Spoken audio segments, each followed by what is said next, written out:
Good morning, everyone. Jim Laird joining you live from Diriomo, Nicaragua. Just let me get us going right here on Instagram. Hope you're doing well this morning. Well, that's not good. We need to turn that audio off. There we go. Hope you're all Dr. Stillman. Good to see you. How are you? Good morning, everyone. I'm well. How are you, Jim? Good. We're already live, I know. I in noticed. case you didn't know. Yep. Doing very well. Ready to rock Thank and you. roll. Excellent. Excellent. So I think with this topic, I think the first thing that needs to happen is people need to kind of change their mindset, right? And not focus on, you know, essentially what their issue is. They need to focus on what they can do every single day in the moment to improve the outcome that they would like. Because a lot of people get overwhelmed with where they are, whether it's health or weight loss or low energy, and they kind of get overwhelmed and there's this big mountain of stuff. And they start thinking about why they're not making enough improvement, why they're not getting success, instead of focusing on the things they can control today, moment by moment.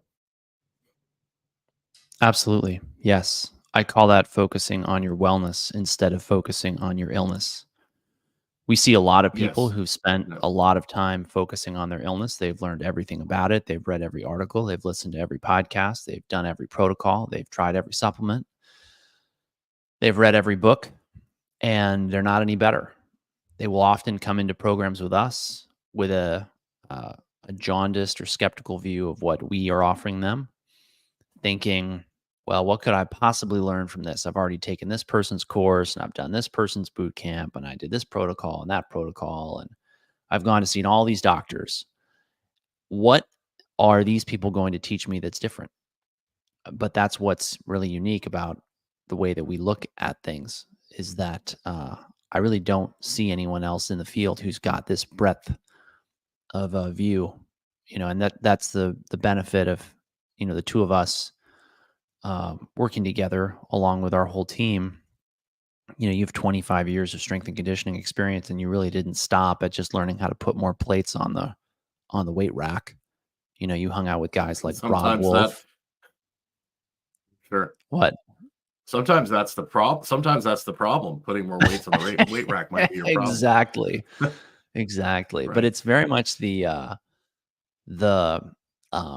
Hippocrates said something. He said, sometimes to do nothing is a good remedy. And only when you've practiced a lot and seen a lot of cases, and also seen a lot of really sick cases, and also seen a lot of really sick cases not do well or get better, do you start to think, well, maybe I could actually get people better results if I did less. And it's the same thing in the gym as it is in the hospital, and that's so funny. There's so many good quotes and so many good examples about this. Like Osler said, the new physician starts life with, 20 medications for every disease, and the old physician ends life with 4 medications for every disease. And I'm paraphrasing, it wasn't quite that, but he essentially meant that as you get better and better and you gain experience, you actually focus more on fewer things. And I heard somebody once talking about success. They said, some of you need to say less to more people. And what they meant was you need to go through and it's not about the volume of material. It's not about the complexity. It's not about, you know, endlessly learning.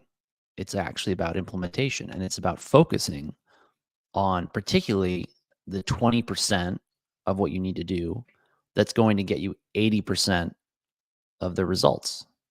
And the sad thing is that not a lot of people really spend their time promoting and holding people accountable to doing that 20%. Yeah. I mean, I hear over and over again when I talk to people and I start educating them on some basic fundamental habits that we've seen really move the needle for people. And they're like, I know that, I know that, I know that. But it's like, are you actually doing it?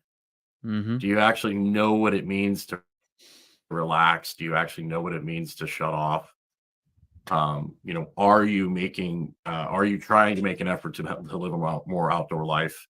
Most people are, you know, overwhelmed with information. And for me anyways, as a coach working with people every day, for, decades, my job is to take all this information and all this chatter and give them a few simple actionable things that they can do every single day consistently over time. And that's really what it's all about. And then you make adjustments along the way. But until you've nailed all the foundational things, you really got to be careful how many things you start chasing, because endless that's an endless game, right? It is. Because there's It's always true. something new, there's always something else. You always run out of therapeutic runway to steal a term from you. Hmm. So Yeah. I think the number one thing I start with, anyways, when I talk to people is the light component, really the outdoor component, because most people in the Western world just live their entire life indoors Right. and are scared to death of the sun. And the sun just basically controls so many things that people haven't even thought about. Everything from detoxification to, of course, vitamin D, regulation of immune system, regulation of digestion, all these things. I think circadian rhythm is probably the most overlooked thing in the health and wellness space. It's linked to just about everything you could possibly imagine. And we start there. I mean, if people aren't getting outside at least a couple times a day, the chances of them being healthy and being in a good place and being able to make good decisions and if their sleep is messed up because they don't go outside, that's just a cascade for disaster. I don't care how many supplements you take. I don't care what you're doing. If you're not getting outside, if you're not getting some sunlight, if your sleep isn't decent, it's going to be very difficult for you to improve, no matter whether you have an autoimmune disease or whether you want to lose some weight or lose body fat. If you have a performance goal, those things are just not going to happen as easily if you are sleep deprived and your circadian rhythm is crushed. Absolutely. Yes. And this, of course, is why we put together these 5 essentials or fundamentals in a quick start guide, which we actually just are wrapping up filming today. It's going to be the last 2 episodes. We're filming those this afternoon. And we really want people to understand these essentials that we're going to talk about in the rest of today's webinar as where we start everyone. They are the 20% that gives you the 80% of the results. Now, in truth, I'm not actually sure I can say that they're the 80% because there's a lot more that we like to do to dial people in, but they're essentially non-negotiable when it comes to getting significant, sustainable, durable results. And they're the things that we see people being sadly grossly misinformed on by the uh, by what the noise and confusion in the health and wellness space. It's not that people out there are not well intentioned. It's not that they don't want to help people, but I'm reminded of the fact that just yesterday I saw a post. It was a panel of people who were at a health and wellness retreat speaking, and somebody I knew was on the panel. I know him pretty well. I know his paradigm pretty well, and it is grossly, grossly wrong. And it's a little bit sobering and sad and scary all at the same time to see how much misinformation there is out there. And I don't use that term lightly. It gets thrown around a lot by people who are just trying to keep people from the truth. But I do see this as just we constantly get people in the practice who've listened to all the podcasts and done all the things, read all the articles, and we still have to walk them through these fundamentals because one of the things about these fundamentals is they're easy to talk about, but actually dialing them in and doing them correctly for the maximum benefit requires some attention to detail. And that's where many people fall down or end up misdirected. And that lack of attention to detail winds up sometimes completely derailing their success. So we're packing that quick start guide where we cover the critical elements, the brass tacks, the bottom line. It's really fast, efficient. It's the most hard hitting content I would say Jim and I have ever produced. That is in our Optimal Wellness membership, which you can join at stillmanwellness.com. It's less than $1 a day. It's $30 a month or $29.99 monthly subscription. You'll also get access to Q&As with us. And you can also upgrade to the VIP where you get access to 3 of the best courses we've ever made thyroid, weight loss, and testosterone. So there's something in there for everyone. Okay, Jim, the first one that we talked about is sunlight, circadian rhythms. We tackle that with a simple habit, taking 3 10-minute walks a day. Yeah, and that's the minimum. That's the minimum that you need to do. Preferably, we want people to spend more time than that outside, but that seems to move the needle for a lot of people, particularly people that haven't gone outside at all in a long time. It's a good place to start. Yes. Um, and it's all about accountability. And we have to remind people continuously, okay, are you doing your 3 10-minute walks? Are you getting outside? Well, I kind of got busy or whatever. At least, but at the very least, get outside. Like go sit on your patio like I am right now. We understand most people don't have the ability to live an outdoor life like I do, but Yeah. you need to be moving in that direction if you wanna make some improvements in your overall situation. Right. Absolutely. Yeah. And then the second thing that we start people with is drinking high quality spring water, which we won't get into all the details of that here, but people are just, and that's because we created the course. You can go take the course if you want all the brass tacks, which is really, I think it's fascinating. It's really fun. I mean, I think it's fascinating how we get into all the little details of why we picked this or picked that. But we see that people are grossly underhydrated very, very commonly. And a lot of that is because people don't appreciate that your level of hydration has to take into account your unique context. Somebody who's working outside in a very hot environment does not have the same hydration requirements as someone who is, indoors in a climate controlled environment. And somebody who's, you know, 300 pounds doesn't have the same requirement as somebody who's 85 or 100. So all that matters, but people don't drink high quality spring water. They settle for tap water. They settle for poor quality bottled water. They make the gross mistake of drinking water that's not been remineralized. That is one of the number one rookie mistakes we see people making because they actually desperately need the minerals in that spring water to run their fundamental physiology, which is a big part of why we see people doing so well when we put them on mineral balancing protocols. We multiply the number of minerals or the quantity of minerals coming into their system by 2, 3, 4, 5 fold or more sometimes. That's part of the secret to the power of mineral balancing, which of course people can learn more about in the other content we've made on that. We have tons and tons of videos out there. Jim, what's the Well, and third the thing you funny thing start about people with? that, well, before we move on to that, it's funny. People will complain that spring water is expensive, or getting RO water and remineralizing Right. is an inconvenience. But then they'll Or it go doesn't out with taste their good. friends on the weekend and have, yeah, or they'll go out with their friends on the weekend and they'll have like they'll have 4 or 5 cocktails at dinner and drop. You go in the States, you start having a number of cocktails. You're running 50, 60, $70. That could have bought you your whole week's spring water and more. So it's all about priorities, right? Absolutely. It is all about priorities. And then we got protein next, and that's a biggie. People are it's kind of a war on protein. Right. Getting people away from eating things like meat and chicken, fish. Um, and people are just you've got to keep muscle mass if you want to um be relatively lean and healthy. You've got to maintain muscle mass. Not to mention, we get into detail on this, but protein is such an important part of the base level of what you need to sleep and do all these other activities.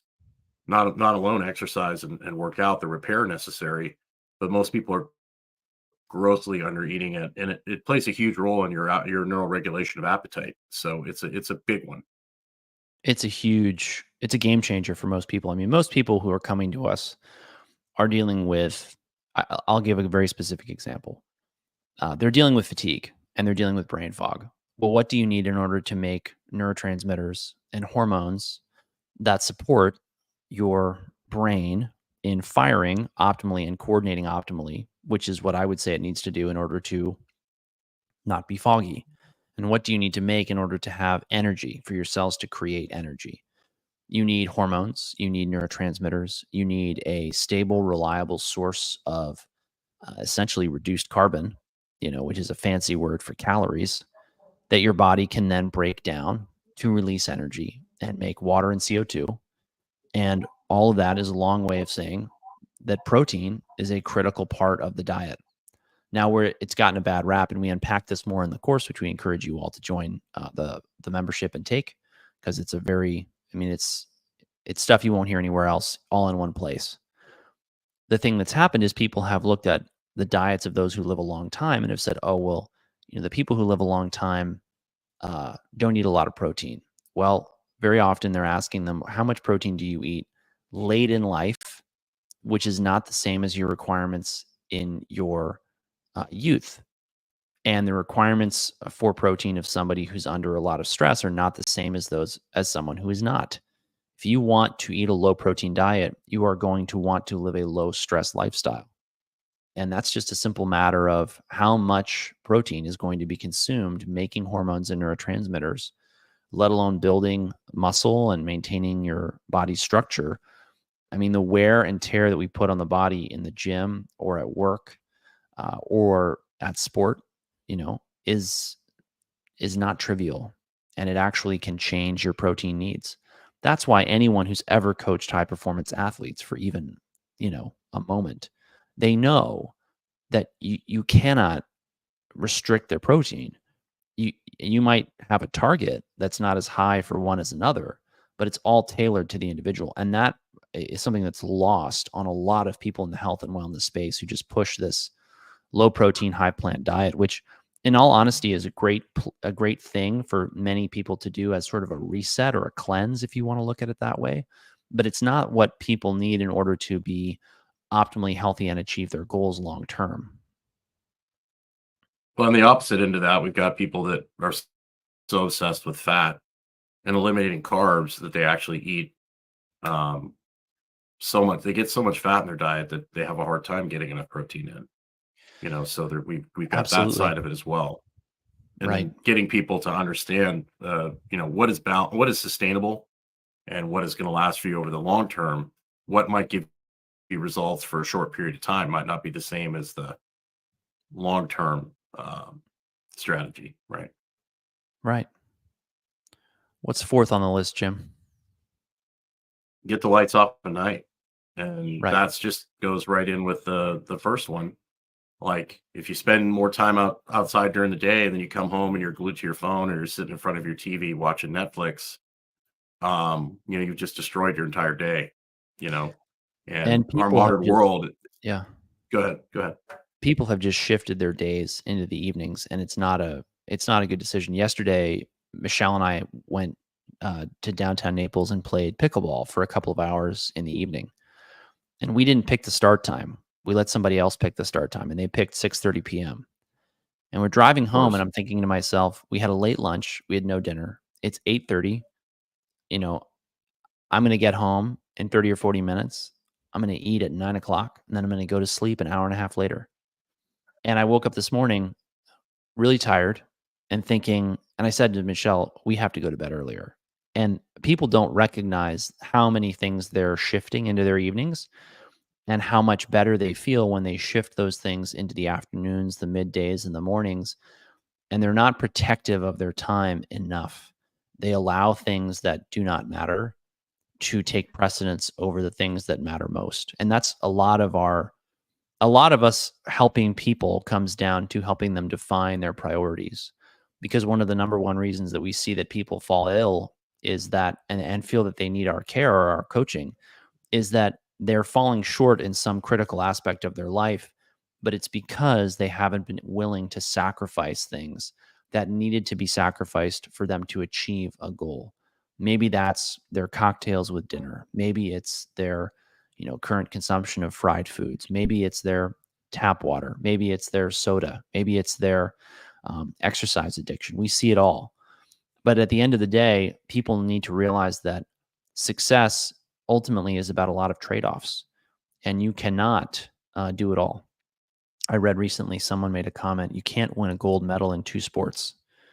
And you can win a gold medal in multiple different events in the same sport, but Michael Phelps is not out there winning the pole vaulting contest after winning some kind of swimming event. And people have this expectation of, well, I can be the greatest, at my profession, and I can be the greatest parent, and I can be the greatest spouse, and I can be the greatest family member or son or daughter. And that's not true. You have to pick and choose, and you have to actually get to know yourself and ask yourself, what are my strengths? And Jim and I talk about this a lot. We talk about the fact that Jim and I are completely opposite in terms of our shape and our structure. And so the sports that I'd be really good at, Jim is not going to be good at. The sports that Jim is going to be really good at, I am never going to be very good at. And if we try and succeed at the sport the other person's going to be good at, we actually don't just run certainty of relative failure, but we also are very likely to wind up injuring ourselves.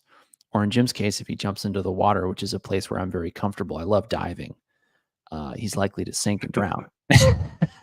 I'm good at diving. I'm just not good at coming back up to the surface. That's the problem. So that's a good way. If I could stay under the water, if I could stay under the water the whole time, I'd be okay. Yeah, exactly. But, like if you have a bad night every now and then, where you stay up a little too late, maybe you eat a little too late, body's really resilient. It's going to handle that.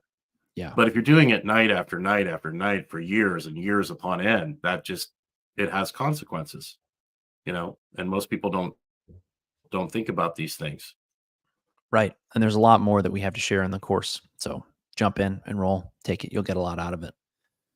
And yeah, it's as simple as you have to have darkness at night for proper circadian rhythms, for optimal health, for optimal well-being. I just read a book that we're going to be covering on my podcast over at the Substack. And I'm going to unpack this on the podcast episode itself. But, the author writes about how he developed cancer at a very early age, despite a very healthy diet, healthy lifestyle. We see that in patients all the time. They do everything right, and yet something goes horribly, horribly wrong. And we have to figure out, well, what did they miss? That's essentially the job. And one of the key things is this guy liked to wake up at 4:30 in the morning. And I wonder to this day if he's actually figured out that may have been a part of why he developed cancer. But anyway. You just had all the Jocko fans just screamed at you and burn him at the stake. Discipline is freedom. That's right. Well, there is a certain truth to that, but hey. There's certain truth to that, but it's, yeah.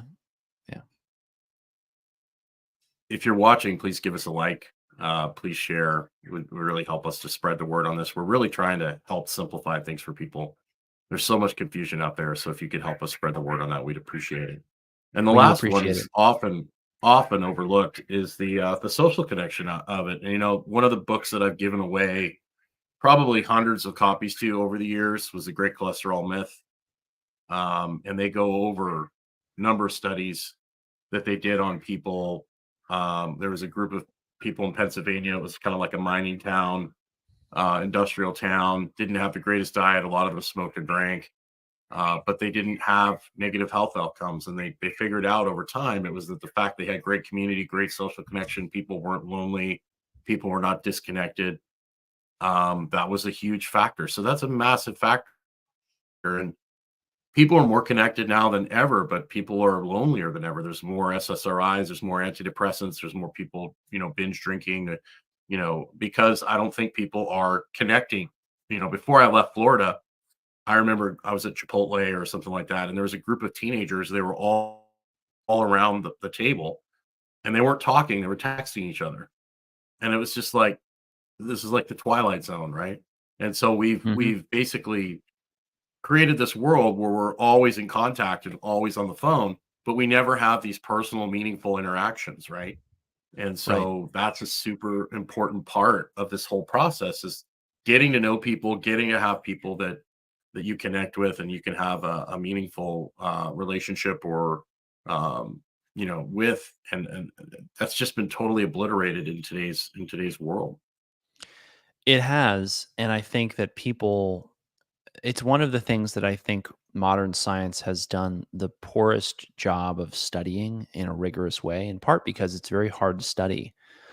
But when you do bother to look at how our social lives affect our overall health and wellness, there's absolutely no debate that you have to have positive community social interaction. You have to have a community that you're a part of. that's part of why people who go to church live longer. And that, what I find ironic about that is that there's all these things that when you get into the social sciences and psychology, it's very clear that there's things that are good for people. Like, for example, this has been making the rounds on social media recently. It turns out that women who have more children later in life, not necessarily all their children later in life, but like children in their 40s or their 30s live longer than the women who don't. And there's some questions about, well, was that there because they were able to have children or they weren't able to have children? So there's some variables that need to be sorted out. But just this notion of, well, maybe we should be telling women that they should have children, more children than they are. Maybe, for example, marriage. It's very well documented that married men live longer. Why are people shrieking about, oh, well, you've got to do this or do that? You all have to conform to my version of public health, right? But we're not out there holding a gun to men's heads and saying, you've got to get married. It's good for you, right? Just like we're not holding a gun to anybody's head. You've got to go to the grocery store and buy vegetables, or saying you can't keep your job if you don't lose 20 pounds or whatever. And it's very funny when you stop to think about it, because I mean, I'd like to think I shouted from the rooftops. Things like going to church is good for people. Things like getting married is good for people. Having some kids seems to be very good for people. And even if there's some confounding variables there, it's really worth asking questions about and talking to people about, because I think that what we've seen is that many people wind up in toxic relationships. And obviously there's something, it should be mentioned that many people wind up sick because they're in, say, a bad church, or they're in an unhealthy marriage, or they've got, people in their lives with real psychological issues. But part of what we do is we help people understand what healthy relationships look like. And I've been actually somewhat surprised, if not outright shocked, by the fact that people who've gone to therapy and church and everything in between will come back to us and say, it was you and the coaching and hearing it from you the way you put it that helped me put my relationships in the proper perspective and to draw the boundaries I needed to draw in order to be a healthier, happier person. And all these problems that had been blamed on this and that and the other thing, many real diseases that I don't want to dismiss or minimize or label as sort of psychosomatization, but many real issues and illnesses that they'd been told they had evaporated when they created the right social environment and connection. And that was very powerful for me, learning as a physician that I can't leave that to the psychologists. I can't leave it to the psychotherapists. Certainly can't leave it to the psychiatrists, because they just want to put everybody on drugs and then just manage them up and down, whether or not it works for them. And, say nothing of the side effects, which are horrific when you look at them. But yeah, we have to get people into positive social connection and relationship. And all of these things are covered in more detail, the detail you need, and not a bit more, in our Optimal Wellness membership, which we encourage all of you to sign up for. We appreciate our subscribers and our members. We love coaching you guys, and hope we'll see you on our next coaching call, which is this Thursday, right? No, wait, hang on. This is a fifth Thursday. Yeah, so it'll be the week after. I have one tomorrow night. The VIP group, not in the Optimal Wellness membership. But so in 2 weeks, we've got with Jim and I at 11 on Thursday. We would love to see you all there. I'm going to get burned at the stake upside down. But, when you take a biological organism who by nature has been given a certain purpose, and you take that purpose away from it, that might create a problem. Just might. I agree. So, and it's funny. I was just listening to somebody who pointed out that in the Bible, God asks man two very important questions. He said, where are you? And he asked, why are you here? And I think that's a very thought-provoking. I thought it was he was making the point, the speaker, that was Les Brown. Actually, I'll tell people where I found this. It was Les Brown. He was being interviewed by my friend and mentor, Richard Brooke, on his podcast, The Authentic Networker. And he was having this conversation with a pastor. And he said, you preach the gospel and you talk about Jesus. but you gloss over the fact that God asks man these questions, these very important questions. And they are very important questions, because the first question that Jim or I are going to ask you, if you're a patient, if you're coaching with us, and we may not ask it directly, but we will ask you indirectly. We will ask you, what is your goal? Which is, what are you doing here? And then we'll ask you a lot of questions about where you are in relationship to that goal, because we're trying to figure out, you want to go from A to B, and here's why you want to go from A to B, and why you care about B and what B looks like. And here's A, where you are, and here's what it looks like, and here's how it feels. Now, how are we going to get you from A to B the right way? And that's not necessarily the fastest way. It's not necessarily the longest way either, but it is the way that honors your biology, your wiring, how you're created, quite literally, uh, that honors it as it should be. Anthony says, thank you so much for the valuable information. Good to You're see you here, welcome, Anthony. Thank you for tuning in. And then Travis says, thank you so much for the pep talk. Blessings on your day. Thank you as well. That's Thank a you, lot Travis. of what we do, is help people from getting too frustrated. So, and keeping thanks for things in the joining us today. proper perspective. Yeah, that is correct.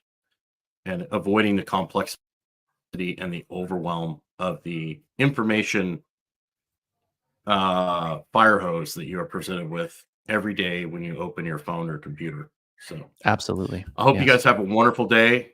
Make sure you get outside today. Get on our email list this week. We're talking about the misconceptions around hormone replacement. We're actually going to have our nurse practitioner Lauren on the call with us. You got to get on the email list for that. You Yes. can go to stillmanwellness.com. You can download our quick start guide, stillmanwellness.com/quick start. Get on the email list. You'll get an email Wednesday night. You'll be able to register for that webinar. And we look forward to seeing you there. That's right. Take care, everyone. Have a great day. And don't forget to get outside.